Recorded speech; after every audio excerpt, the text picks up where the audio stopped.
Hello student, आप लोगों का स्वागत है हमारी इस क्लास में।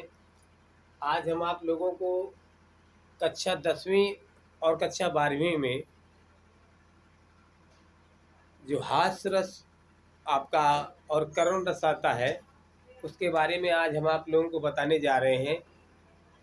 वैसे इंटरमीडिएट में जो कक्षा 12वीं में जो ये रस आपके आते हैं, अभी हमने आप लोगों को आपको अगली वीडियो में पहले कल बता चुके थे। हम रस जो है आपके साहित्य के अनुसार वैसे 9 ही रस बताए गए हैं, लेकिन कुल मिलाकर के 11 रसों का उपयोग किया गया है। लेकिन भरत मुनि के अनुसार जो आपके रस बताए गए हैं वो 8 रस बताए गए हैं। तो और वैसे उसको वात्सल्य जोड़ करते हुए और भक्ति रस जोड़ते हुए इस प्रकार से आपके जो है ये 11 रस आपके प्रतीत होते हैं। तो आज हम आपको लोग लेकर के चल रहे हैं कक्षा 10 और 12 में यूपी बोर्ड परीक्षा 2026 में। तो हास्य रस की जो आपकी परिभाषा है, तो यहाँ पर हास्य रस की जब आप परिभाषा लिखेंगे तो कक्षा 12वीं वाले जो छात्र हैं वो विशेष तौर पे ध्यान दें। 12वीं वालों के लिए चूंकि लिखने के लिए आता है और कक्षा जो 10वीं में है आपका, तो उस पर एग्जाम्पल जो उदाहरण होते हैं, उदाहरण के अनुसार मल्टी चॉइस क्वेश्चन अर्थात बहुविकल्पी प्रश्नों के अंतर्गत आपको पूछा जाएगा। वैसे पहले जो हुआ करता था कक्षा 10वीं के बोर्ड पेपर में तो स्वयं लिखने के लिए आता था, लेकिन इस बार अब जो इस समय जो सॉल्यूशन किया गया है तो इसमें आपके बहुविकल्पी प्रश्न 20 आते हैं और उन्हीं बहुविकल्पी प्रश्नों के अंतर्गत इनको रखा गया है। तो आप वहाँ पर घबराए नहीं। पहले आप उदाहरण भी जब आप देखेंगे कक्षा 10वीं वाले, तो वहाँ पर आप उदाहरण को ये देखना है कि आपका यहाँ पर कौन सा रस दिया गया है। अगर उस उदाहरण को आप पढ़ते हैं, देखते हैं, तो समझें आप थोड़ा सा, यदि वहाँ पर अचानक ही किसी प्रकार की कोई दुखित घटना घट रही हो या हंसी मजाक की कोई वहाँ पर कोई चीज़ उत्पन्न हो रही हो तो आप उसको आप बता सकते हैं। वहाँ पर हास्य रस की परिभाषा यहाँ पर इस प्रकार से बताई जा रही है कि जहाँ किसी व्यक्ति विशेष व उसकी चेष्टा या आकृति को देख करके अचानक हंसी उत्पन्न हो जाए उसे हम हास्य रस कहते हैं। इसका स्थायी भाव, तो ये कक्षा 12वीं के लिए आप सबसे पहले इस तरीके से लिखेंगे। आप ये भर ना कराएं कि हास्य रस की परिभाषा पूछी, उदाहरण से पूछा तो आप हास्य रस की परिभाषा कराएं और उदाहरण लिख दें। उसका स्थायी भाव भी आप लिखेंगे वहां पर। उसका स्थायी भाव हास्य का क्या होता है?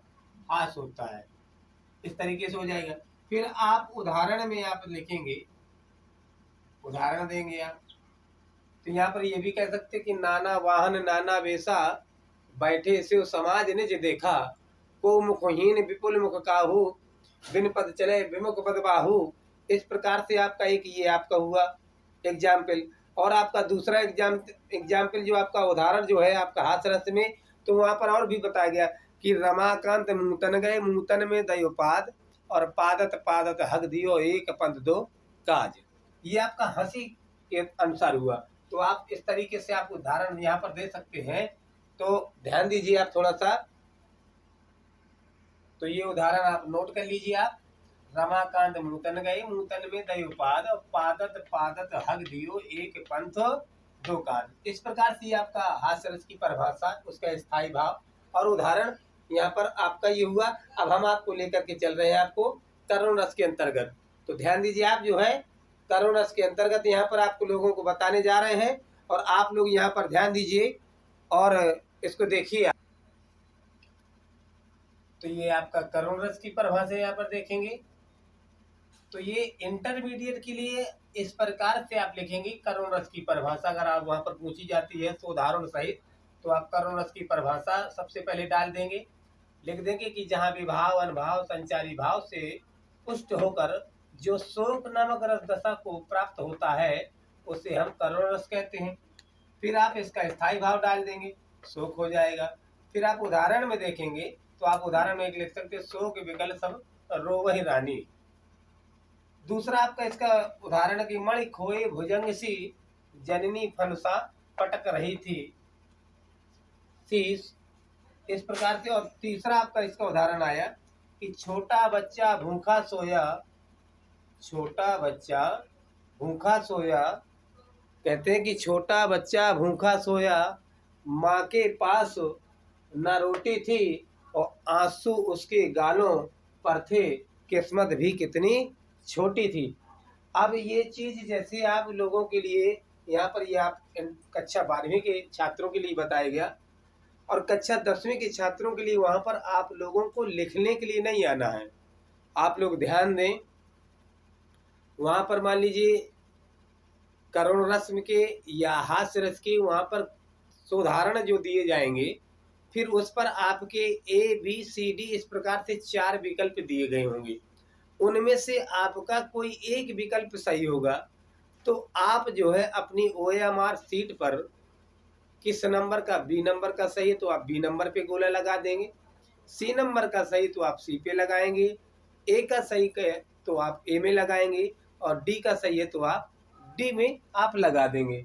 यहाँ पर जैसे मान लीजिए उसने एक उदाहरण में दे दिया, मान लीजिए हमने आपसे कहा कि मणि खोई भुजंग सी जननी फनसा पटक रही थी शीश, प्रयुक्त तो दोहे में कौन सा रस दिया गया है।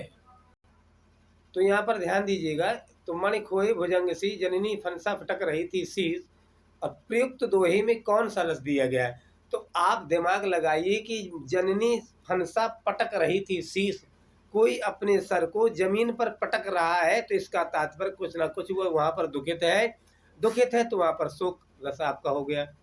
मान लीजिए यहाँ पर एक उदाहरण आपका आ गया, ये कक्षा 10वीं के छात्रों के लिए बताया जा रहा है, और आप लोगों से ध्यान से सुनिएगा कि बिंद के वासी उदासी तपोव्रतधारी महामुनि निहारे हैं, और हुई है शिला सब चंद्रमुखी पदकंज ने तिहारे निहारे हैं, प्रयुक्त दोहे में कौन सा रस दिया गया है।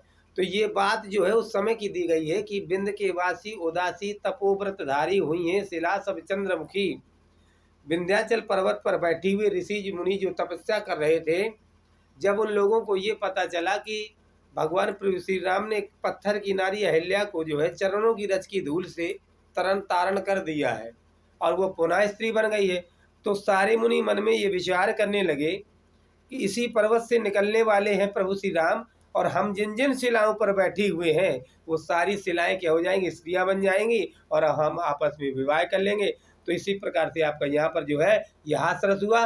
और प्रिय छात्रों, अब हम आपको आप जो लोगों को प्रिय छात्रों अब हम आपको जो है अगली टॉपिक में जो है आपका जो अगला टॉपिक होगा आपका, तो अगला टॉपिक आपके लिए हम अगली क्लास में लेकर के आप लोगों में आएंगे, और आप लोग इसी प्रकार से क्लास को जो है देखते रहिए, और देखने के उपरांत हमारे चैनल को आप सब्सक्राइब करते रहें, अधिक से अधिक देखें आप लोग और समझें। और ये हम मोस्टली कह रहे हैं कि आपके 2 ही रस दिए गए हैं कोर्स में, और इन 2 रसों में आप थोड़ा सा जो उदाहरण आपका दिया जाए उस उदाहरण को आप गहराई के साथ पढ़ना, आपको वहीं पर आपको ज्ञान प्राप्त हो जाएगा कि यहाँ पर हास्य रस दिया गया है या फिर आपका करुण रस दिया गया है। तो लीजिए हम आपको अगली क्लास में फिर मिलते हैं। आप लोगों के लिए धन्यवाद आपका।